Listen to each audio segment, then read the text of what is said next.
Good evening, everybody, and welcome to Fast Fridays presented by Maconi Setup Shop. This is a weekly series brought to you by Maconi Setup Shop, featuring a varying car and track combination each and every week. And with this revamped format we're seeing now, the drivers enter these qualifying races, 3 of them to be exact, with the top 20 in points automatically locked into our monthly money race coming up here in just a couple weeks. My name is Robert Hill Jr. Joining me in the booth tonight is William White, with David Kreutz working the controls as our producer. Will, we got a weird one tonight here with the MX-5s at Martinsville. Of course, just a couple weeks ago, we saw the 24 hours of Martinsville. And of course, this is the debut here coming up soon with these Mazdas at Martinsville, which has become a fan and driver favorite on iRacing. With that in mind, what can we expect to see here tonight here at the Paperclip? Yeah, good morning, good afternoon, good evening, everyone at home. Thanks for tuning in to Maconi Entertainment. It should be, good morning. If you're over in England, it's just about morning over here. It's just almost going to tick over to midnight here. But it should definitely be an interesting race. It's a car track combination that's become a community favourite over the last sort of couple of years with community hosted events, as someone's just gone flying into the turn one wall there. But we saw obviously the debut of an official iRacing special event with this combo, the Martinsville MX-500, which was, as it says on the tin, 500 laps at this track. Definitely not easy, and only a fifth of the distance on the cards for our drivers tonight. But I'm expecting, despite a fairly thin field, Robert, quite the interesting race. At a track like this, with this combination, thin might be better, Will. It might be one of those races that gives us a bit of chaos, but also some great green flag racing. And just a quick note, we mentioned the money race. We had one just last week at Daytona with the Xfinity car. So the next one coming up for the series will be the late models at Dover on September the 6th. So still a couple races until then. So the qualifiers are this MX-5 race at Martinsville. Next week, we're going to head to Atlanta with the next gens, and then we're going to hit the dirt. We're going to go slinging it sideways trucks at Knoxville on August the 30th. Tonight's race, though, 100 laps. No tire limit for these guys, so if they opt to come down pit road, they're always going to have a fresh set of rubbers to take if they wish to do so. And 100% fuel limit, so no limitations on these guys here tonight whatsoever. Yeah, definitely. I think with these MX-5 Cup cars, obviously we know is Martinsville Speedway, only half a mile long, 50 miles. I think that's more than enough for these MX-5 Cup cars to go on one tank of fuel. So I'll be surprised, honestly, if we see any pit stops at all tonight. Obviously, lest there are any massive damages done to some of these cars. But yeah, definitely will be interesting to see if tire wear becomes at all a big factor on any long runs that we may get tonight. I think we have to keep our eyes peeled for some guys maybe hanging back a bit. One thing you just mentioned there, the word tire, Will, and this is a road course car, so what do we have now on iRacing? We got tire options, baby. We got the dries and the wets, and we saw them both come into play in the practice session earlier on tonight. We'll see maybe some guys going to try out those wet tires. I really don't think there's any benefit to it here tonight. Maybe a little bit of extra grip through the corners or something along those lines, but you're going to wear those tires out much, much quicker than you will those slicks that you expect to see here at the Paperclip. 1 minute to go in qualifying. Quick time so far, Luke Turpin with a 22.513. Second quickest is Aiden Wakefield with a 22.6, and Stephen Ross slotting in at a 22.605. So some pretty close times up there at the top of the charts, Will. Yeah, we've got the top 4 just about within 1/10 of a second there from Turpin down to Josh Ryan there. So this definitely looks like a hot contest for sure between these drivers. It definitely won't be one or two drivers walking away with it, and that's definitely, I think, something we're going to have to look for, that short run pace in a race where I think cautions will definitely maybe not be every single lap. We only have 12 cars having currently set a lap, but I do think that they will be a factor, and that I think potentially guys with short run pace that are able to be sort of clinical on those restarts may definitely see the benefits of it. As we know at Martinsville, of course, restarts are very important, as you have multiple opportunities to overtake, especially on the inside when all the cars are in close proximity to one another. Definitely some good intel there from you, Mr. White. As qualifying has just wrapped up here, we'll take a look here in just a moment at the starting grid for tonight's Maconi Fast Friday is MX-5 at Martinsville. And as mentioned, leading them off for the pole is going to be the 13 of Luke Turpin.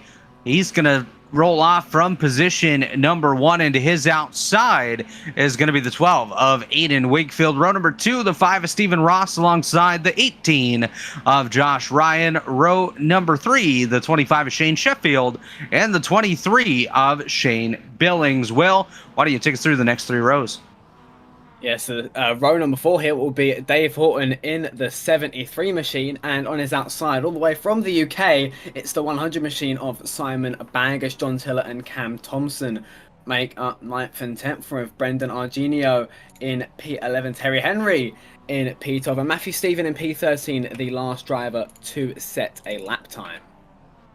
The rest of these names you do see on your screen. We might see a couple of them out there, but most of these guys came in, ran some practice laps, and opted not to take part tonight. Alan Carrier, one of those guys that we saw on the rain tires in practice. I don't believe he has stuck around for this one, but we'll see if he does take the grid.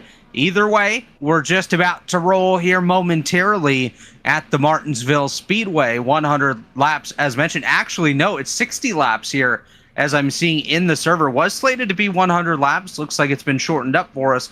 So this one should be done in probably about 30 minutes time or less. Yeah, we saw lap times, Robert, in practice around about 22 seconds. Qualifying a little bit slower, 22.5 seconds, but still in and around that area. So yeah, if these guys all well behave, 60 laps, they could have this done about 25 minutes, half an hour. So we'll see just how well behaved they decide to be. But obviously, it's not a long race. 60 laps at Martinsville, they can go by in the blink of an eye. So we could see some increased aggression. Potentially that increases the risk of more cautions. We'll have to wait and see. As just on the starting grid situation, obviously only 13 drivers set a time. 14th and 15th, Jared Davis and Hunter Wofford have also elected to start, but not set a time, so they'll start 14th and 15th with everyone from Mason Cassidy down, as you would have seen in the starting grid animation, not electing to start this race. So 15 cars on the grid, Rob, but definitely not a thin field, maybe not quite what we expect usually for Fast Fridays, but it's enough where I think we can definitely see some. I think it's the ideal size. I agree, yeah. The one I'm disappointed did not make the start tonight, Michael Googly Mookly. That was going to be my favorite name to try to have to do play-by-play of here tonight. But either way, hopefully he joins us again in the future, as lights are off on the iRacing.com pace car. Fred, the pace car driver, is going to head pit side this time, as the drivers currently working their way off of turn number 4. Of course, pit road entry here at Martinsville. They're at the entry of turn number 3, which this is a tiny, tiny racetrack. These corners come up really, really fast as we're going to get set here. Luke Turpin, Aiden Wigfield at the front of the field as we are getting set to go green. Pace cars off, Turpin inside, Wigfield outside as we stack up the field, coming off of turn number 4, headed for the Geico restart zone. And we are green flag racing here at Martinsville. What's happening there? He's getting a slightly better start than the 5 there of Ross, looking inside of the 13 there, but no dice quite for Stephen Ross there. Luke Turpin does lead out of turn number 2, coming down the back straight. There goes Aiden Wigfield, there goes Stephen Ross, still 1, 2 and 3, but everyone looking fairly clean, and there they go. We've got 2 spinners at the back, just as I said, they were looking fairly clean there. John Tiller's gone around into turns 3 and 4, and already first caution. Aiden Wigfield as well. Aiden Wigfield was the second place driver, got up on the high side, stepped out and went for a big slide there, ended up bringing out the caution flag, and we're under yellow here on lap number 2. Not the first time that we've seen a FedEx car go around under the lights of Martinsville. Those of you who are very much into NASCAR will remember Denny Hamlin's spin here a few years ago, just a little bit hot. Into turn number 3 for Aiden Wigfield. Looked like he might chase up the track and save it, but not quite. John Tiller went around completely on his own in the back of the pack there with Jared Davis, and I think Simon Baggis as well was involved in that as well. So quite a few cars involved in that, but I don't think anyone really severely damaged. Yeah, it doesn't seem like anybody really severely damaged, but Luke Turpin, the leader, has exited the server. So our race leader gone from this one. Manual disconnect as well there for Luke Turpin. That'll be interesting to see what has caused him to leave there. So either way, we still got a great group of cars, as it looks like we are gonna get set here soon to go for that green flag. Yeah, already 4 laps done. You said we're on lap 4 now. Already 3 laps done. So even under yellow, the laps are ticking off pretty quickly here. So, you know, just under 45 seconds under pacing. Of course, be about 22 seconds under green flag conditions. So I think even if these guys wreck every single lap, I reckon we can still have this done within the hour. And we're going to get set to go green this time. Caution was shortened up for these guys. 4 laps of pacing at Martinsville, a little bit too much when nobody's going down pit road. As we're going to get set here, Stephen Ross, Shane Sheffield. That's the front row this time as the green flag's back out. We're back underway. It's going to be Stephen Ross leading us into turn number 1. Shane Sheffield just behind him. It's side by side between Josh Ryan and Simon Baggis for 3rd and 4th. Matt Stevens slotting into 5th, with Hunter Wofford, Terry Henry, Cam Thompson, John Tiller, and Brendan Argenio rounding out the top 10 here. Will that side-by-side battle for 3rd does continue, with Simon Baggis getting the upper hand. Yeah, Simon Baggis there in the Latin McQueen paint job there. It just gets past the number 18 there of Josh Ryan up into P3 from P8 for Baggis there. So 5 spots gained on the evening already for the number 100, looking to gain a 6th here as he chases down Shane Sheffield there. But Stephen Ross, Robert, already up to a decent gap there as he starts lap 7. He's already half a second clear of Sheffield behind him. That's one of the benefits of starting as the leader, is you get to dictate when the field goes, and if you can get yourself clear into turn number 1, then you're going to be pretty darn good, as Dave Horton going to be involved in this one, as it looks to be just a slight spin there, but caution nonetheless.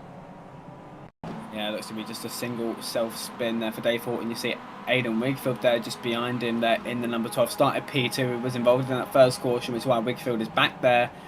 Dave Horton was also involved in that caution. Looks like might have just overstepped his marks. Coming into 3 and 4, and around goes the 73 for the 2nd time tonight. But I have a feeling that race control Jeff Maconi might be shortening that one as well. Yeah, we'll take a look here momentarily. Jared Davis is on pit lane, so 1 pit stop currently taking place. Looks to be the only one. We are 2 laps to green now, so we'll make quick work of the caution period and get back under green here momentarily. I think it's good to have these quickie cautions, as they are sometimes known here, especially when, you know, no one's terminally damaged, no one has to come down pit road. I think everyone wants to get back racing, so yeah, definitely good to have that on hand, to have that option. So 2 to green already. I think they'll be doubling up this time. Pace car lights will come off, and already we are 1/6 of the way through this race, despite really only having a couple green flag laps. But already, Robert, you're seeing this is already proven to be quite a challenging combination, with a couple of self spins entering the corner area specifically. Yeah, that's exactly it. Some of these guys just overdriving the corners a little bit here, Will, in the early going. That's what's brought out these cautions. It hasn't really been aggressive driving or anything like that. No multi-car incidents here. So, well, we had one in the opening stages of this one, but it wasn't too hefty. No real damage to anybody. As Fred, the pace car driver, has turned off towards pit road. We're going to get set against Stephen Ross, Shane Sheffield out front, Simon Baggis, Josh Ryan in row number 2 as we come off of turn number 4. We're going to head for the Geico restart zone this time. Very slow start on the outside, but Ross able to get a good launch once again and clear himself out into the race lead as he works his way through turns number 1 and 2. They're side by side for 3rd. No, Josh Ryan going to fall back. Simon Baggis going to bag the 3rd position ahead of Ryan. Wofford and Steven just behind him. Will, as some of these guys getting a little bit sideways, bit of contact there with Cam Thompson and Dave Horton, but everyone okay and able to continue on. Yeah, Dave Horton there, definitely not far away from trouble at any point here. Not had the best of luck in these opening stages, but manages to keep that car facing the right way as he just loses out there. We're still side by side actually there with Aiden Wigfield now, just gets past. Now Wigfield looking to the outside of John Tiller there. I think that is not quite John Tiller. Who is that there? That's Terry Henry, I think that is. He's just gotten past. There's a caution out towards the back there.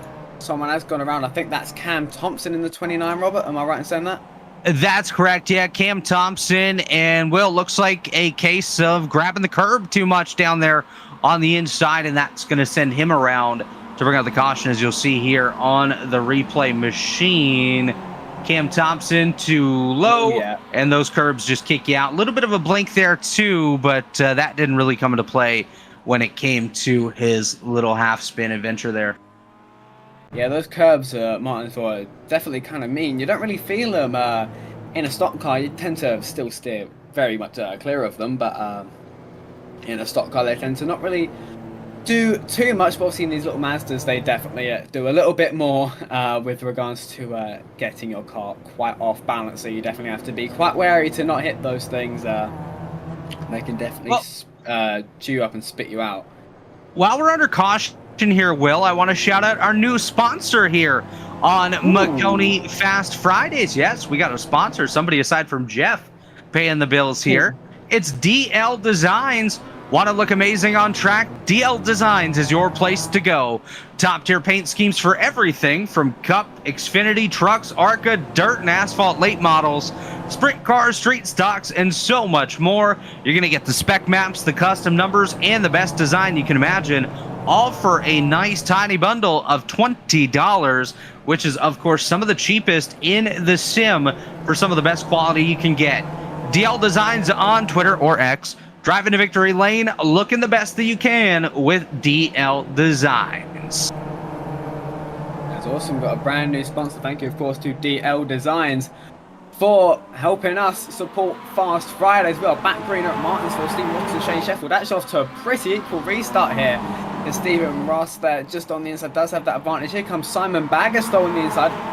Potentially looking for P2 and still trying to catalyze his progress up the field. Is Shane Sheffield just on the outside. Here comes Baggerstow, get back to the inside, contact. Baggerstow goes around there in the number 100. Baggus around, and he's going to have Hunter Wofford with him. Dave Horton going to get collected as well. So multiple cars involved in this one. Caution number 3 on lap number 16. Yeah, I think that was just a classic case, as we've seen really all night long, time and time again. Drives overstepping it, the brakes essentially lock up, the rears step out, and he gets into the side of Shane Sheffield, and that's it. No saving that. Hunter Wofford gets into it. Dave Horton again. Poor guy cannot catch a break as he finds himself doing another pirouette here through 3 and 4, but again lives to fight another day with no real damage to that 73 machine. But that has rather unfortunately undone all of Simon's hard work to get up through the field from P8 on the grid up to as high as 2nd place, and he finds himself now towards the back of the pack. Now, of course, one luxury that these guys do have here tonight, William, actually I was going to say they have a fast repair, but I don't believe they actually do. Yes, they have one. So they have the one fast repair, as always, with the Maconi Fast Friday sessions. So had they picked up a little bit of damage there, they can go ahead and get that sorted out, and they should be able to continue on. As Stephen Ross picking up a black flag, I believe that was from the last restart. He'll get that cleared, be able to continue on in this one. Yeah, I have to see exactly what Stephen Ross got that black flag for, but regardless, we now have a new leader behind the pace car here. Shane Sheffield here now has the 98 of Matthew Stephen behind him. Matthew Stephen was the last car in qualifying to set a lap. He started in P13, now finds himself in 2nd place, doing very, very well there in that number 98 car. Very much stayed out of trouble up to this point. Very much stayed out of trouble indeed. Matt Stephen, one of those guys, Will, we haven't really talked much about. Finds himself up there in the 2nd spot. Like you mentioned, another guy up there, though, Brendan Argenio. We've had him before in Fast Friday events, doing a really nice job, currently slotted into that 3rd spot. And somebody 2 cars behind him, another big mover here tonight, Terry Henry in the 17. So some of these guys doing a nice job avoiding issues. That's the big thing. A lot of them haven't necessarily made a ton of passes. They're just keeping clean and working their way up to the front slowly but surely. As the pace car's off, we're getting set to go green here. Shane Sheffield, Matt Steven, Brendan Argenio, and Aiden Wingfield as, well, the leader going to line up by himself on the front row as we are green. Outside lane, kind of choppy there as we had one jump down to the inside. Simon Baggis, yeah, he just full sent that into the corner. And Henry. No, we're going to stay green. Oh. Now we might have Terry Henry gonna stop on the racetrack. Oh, don't stop for a caution. Don't do that. And does continue on. So we are a-okay, but yeah, Simon Baggis drove over his head there. That was a big dive bomb, and yeah, that's not going to be a popular move for from Simon Baggis there, who I think still finds himself in P5 relatively unscathed from that incident. Still is chugging along behind Aiden Wigfield there, P4. Matthew Stephen in P3. That's actually kind of three-way fight for third. As here goes Wigfield to the inside of Matthew Stephen there. Stephen does give him the room there, as we saw Wigfield obviously up in second in qualifying. We know he has the pace. Trying to get the move done on the inside of Matthew Stephen. Obviously the inside very powerful at Martinsville for overtaking role, but you'd imagine it's advantage Wigfield at this point. Definitely advantage Wingfield there as he was able to dive it down on the inside. He's got Simon Baggis coming up behind him, so the bumper might come into play again as Baggis backing off just a little bit there from the rear end of Wigfield. Another thing to watch, honestly, is when Henry is able to locate Baggis once again. Does the bumper come into play? Does he get right hooked on the straightaway? Does he pull an Austin Dillon to the Denny Hamlin here at Martinsville? We'll see what happens here in just a little bit. But watching the battle once again, Matt Stevens, Steven Ross. It's going to be Ross that's able to clear up. Of course, Ross pit under that last caution, so doing a really nice job, able to work his way up through the field. Currently finds himself in the 4th spot as Simon Baggis takes a look to the inside of Matt Stevens, side by side for 5th. Yeah, Simon Baggis there trying to take back P5 after he got taken there by Aiden Wigfield. Matthew Stephen goes around there, trying to take that position, and now the caution is out for the 5th time tonight as Matthew Stephen hits the inside wall, and you see there on the front of that MX-5, Robert, a little bit of damage to the front bumper. Could we see the 98 Consultant a faster pair for the first time this evening as they doored each other a little bit through 1 and 2, and Stephen comes off worse. Yeah, Matt Stephen not only gets into the inside wall, but also picks up a bit of additional damage from one of those guys that was around him there. Actually, he's going to pick up a meatball flag. So Matt Stephen with required damage aboard that number 98 machine. Well, that would definitely be a fast repair job should he have one at his dispensation. You'd imagine he does as he comes through the ultra long feeling pit lane here at Martinsville. It feels like it is a long pit road, isn't it? It feels like you're walking when you're going down pit road. It takes up pretty much 3/4 of the track. As you see, that's the entry in with the camera. It's just panned past the exit. There it is there. You see it marked by that green cone at the end. So it can definitely follow up forever. Hopefully, for Matthew Stevens' sake, he can stay on the lead lap with that fast repair, but still leading at what will soon be the halfway point, Shane Sheffield in the 25.